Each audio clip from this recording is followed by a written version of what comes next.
नमस्कार। आज धर्म जिज्ञासा चैनल में हमारे साथ हैं जाने माने प्रख्यात गुरुजी आचार्य श्री राजीव शुक्ला जी। हम इनसे आज बात करेंगे ज्योतिष के बारे में, कुंडली के बारे में, कोरोना काल में लोगों की समस्याओं के बारे में।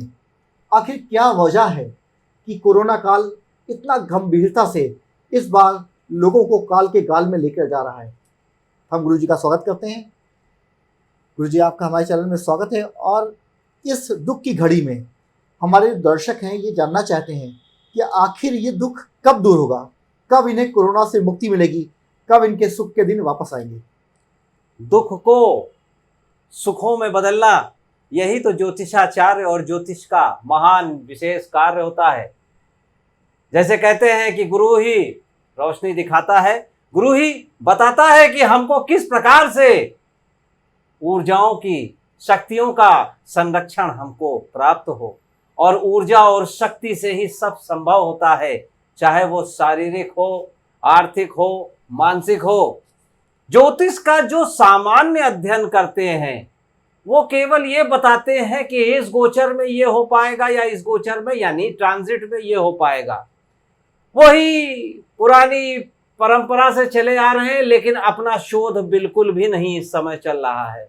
अपने शोध के हिसाब से बताएं तो कोरोना काल, अगर आप इसमें कुछ थोड़ी सी निगेटिव यानी ऋणात्मकता देख रहे हैं तो कोरोना काल में बहुत सारी सकारात्मक कार्य भी हुए हैं। और ये सकारात्मक होने के लिए जरूरी हो जाता है इस बात का ज्ञान होना कि हम किस कालखंड में, रेलवे के इंजन के बाद किस डिब्बे में हम बैठे हैं। और ये डिब्बा है प्रमादी नामक संवत्सर। प्रमादी नामक संवत्सर ये हमको प्रमाद, आलस्य, इस तरीके की चीजों में तो डालेगा ही, कार्य रुक जाएंगे। इकोनॉमिक्स, अगर हम बात करें अर्थशास्त्र की, तो अर्थशास्त्र की भी स्थितियां गड़बड़ा के दिख रही हैं। लेकिन ज्योतिष का मतलब होता है ज्योति धन ईश, यानी कि आपको ईश्वर की ज्योति बताना। और ईश्वर की ज्योति हमको बताती है कि ऐसे कई ट्रांजिट भी हो रहे हैं जो हम अगर देखें तो सकारात्मक बदलाव भी लाएंगे। सकारात्मक बदलाव के पहले मैं बता दूं कि निगेटिव क्या है। ये लोगों को पता होना चाहिए कि ऋणात्मकता है क्या। ऋणात्मकता अगर हम बात करें तो इस समय की एक तो संवत्सर का 24 मार्च से 2020 से जो संवत्सर शुरू हुआ है उसकी ऋणात्मकता लगी। उससे पहले अगर हम बात करें तो सूर्य ग्रहण एक आप लोगों को ध्यान होगा पड़ा था। ग्रहण के तीन ग्रहण का प्रभाव और एक 7 ग्रहण भी पड़ जाना, यानी 3 + 1 4, इतने ग्रहण का पड़ जाना। 7 के साथ अगर देखें तो काल सर्प दोष का भी इस पृथ्वी पे प्रभाव है। और वारुणी दोष दिख रहा है। वारुणी दोष मतलब यह है समुद्र तट के ऊपर बसी हुए इस समय रोहिणी का वास। और रोहिणी का वास बताता है ज्योतिष शास्त्र में चक्रवात इत्यादि, तूफान, ये सब भी होता है। तो हमें नाना प्रकार के संकटों से गुजरते हुए आगे बढ़ना है। शुभ बात यह है कि गुरु बृहस्पति देव ही कल्याण कर रहे हैं, कल्याण करेंगे लगातार। 8 अप्रैल से कोशिश कर रहे हैं गुरु बृहस्पति देव कल्याण करने का, लेकिन अब दिनांक 17 जुलाई के बाद से कुछ हल्की राहत मिलने की उम्मीद दिखेगी। लेकिन जब राहु केतु का परिवर्तन होगा, राहु इस समय बहुत बलवान है, केतु बहुत बलवान है। कृमि, जीवाणु, जीवाश्म इत्यादि और ये जो फंगल इन्फेक्शन कहते हैं, इसके ऊपर भी प्रभाव होता है। तो केतु का होता है। केतु गुरु साथ में थे, महामारी आ गई, लेकिन अब दोबारा से केतु गुरु जब हम बात कर रहे हैं इस समय, केतु गुरु दोबारा से है साथ में, यानी पुरानी बीमारियों के हल निकलने में अब तेजी आएगी, भय खत्म हो जाएगा। और इस विषाणु का आज की डेट में अगर हम बात करें तो मारक क्षमता सितंबर तक बहुत न्यून स्तर पे जाती हुई दिख रही है। तो ये आपकी बात का जवाब हुआ कि कोरोना काल से हमको कब मुक्ति तो मैं नहीं कहूंगा, लेकिन हाँ, कब हमारा भय दूर होगा, आसानी होगी, ये ज्योतिष में क्या करना है।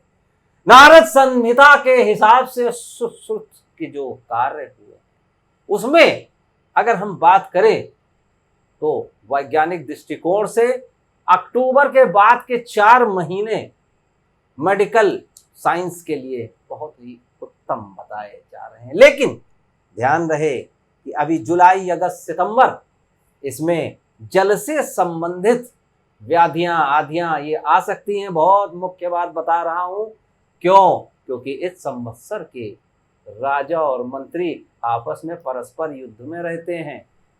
राजा बुध, मंत्री चंद्र, यानी जल से और जल के अलावा थल से भी संबंधित समस्याओं का निराकरण जल्दी होगा, लेकिन कुछ प्रकृति में दुष्टताएं भी व्याप्त रहेंगी। तो ये सारी बातें आप समझ लीजिए, और विशेष रूप से दर्शक भी ये जाने कि गहराई क्या है। केवल ये नहीं कि ये हुआ तो इसका ये मतलब हुआ, और अटकलबाजी लगा के लोगों को भी कंफ्यूज करना और भ्रम में लाना, ये ज्योतिष का कार्य नहीं है। दर्शकों, मेरे भाई बहनों, जरूर जानिए कि वैज्ञानिक दृष्टिकोण से क्या आपके ऊपर असर इस प्रकार से पड़ा 24 मार्च के बाद से। अगर पड़ा तो ये मान के चलिए वैज्ञानिक दृष्टिकोण से ज्योतिष शास्त्र आगे बढ़ेगा। लेकिन इसमें यह कह देना और भविष्यवाणी कर देने का कार्य देवी देवताओं का होता है। इंसान वैज्ञानिक दृष्टिकोण से बताता है। जैसे मैं अष्टांग ज्योतिष हूँ, हम ज्योतिष के अलावा, वास्तु इत्यादि के अलावा बहुत कुछ अध्ययन करते हैं, और अध्ययन में नक्षत्र इत्यादि के साथ साथ ये भी अध्ययन करते हैं कि आयुर्वेद का क्या हाल है। अब जब गुरु बृहस्पति देव और केतु बलवान हो रहे हैं, आने वाले समय में वृश्चिक राशि के केतु जाएंगे, जो बदल के रख देंगे लोगों के सोचने समझने का तरीका। सितंबर के बाद से 1.5 साल का समय उत्तमता का परिचायक भी होता हुआ दिखेगा। कई लोगों का मानना है कि उच्च के होते हैं धनु में केतु, कई लोगों का मानना है, हालांकि पराशर संहिता के हिसाब से वृश्चिक के केतु उच्च के माने गए। तो अगर इसका हम बात करते हैं तो इससे हमें समझ में आ जाता है, थोड़ी ज्योतिष की नॉलेज सबको होती है, लेकिन थोड़ी नॉलेज से बहुत कुछ भविष्यवाणी कर देना, इससे बचना चाहिए। जब तक पूर्ण प्रामाणिकता के साथ आपके पास कहने को कुछ ना हो तो नहीं कहना चाहिए। इस प्रकार से हमको भ्रम में आने की जरूरत नहीं है। भ्रम बहुत जल्दी दूर होने जा रहे हैं। 17 सितंबर के बाद से बहुत प्रकार के और भी भ्रम दूर होंगे, और इकोनॉमिक की जो शक्ति, जो लोग कह रहे हैं इकोनॉमिक खराब हो जाएगी, अर्थव्यवस्था चौपट हो जाएगी, ऐसा कुछ नहीं होने जा रहा है। नवंबर दिसंबर के बाद के 8 से 9 महीने के अंदर अर्थव्यवस्था बहुत अच्छे प्रभावों में आती हुई दिखेगी, जिसका प्रभाव 2021 में ही हमको दिखेगा। जी, जैसा कि आपने बताया कि 17 सितंबर के बाद लोगों को राहत मिलेगी, तो पहली बात तो आपकी तरफ से आपने ये कहा कि लोगों को निराश होने की जरूरत नहीं है। बिल्कुल नहीं है। कोरोना काल जा रहा है, गुरुजी ने बताया कि ऋणात्मक अर्थात घट रहा है,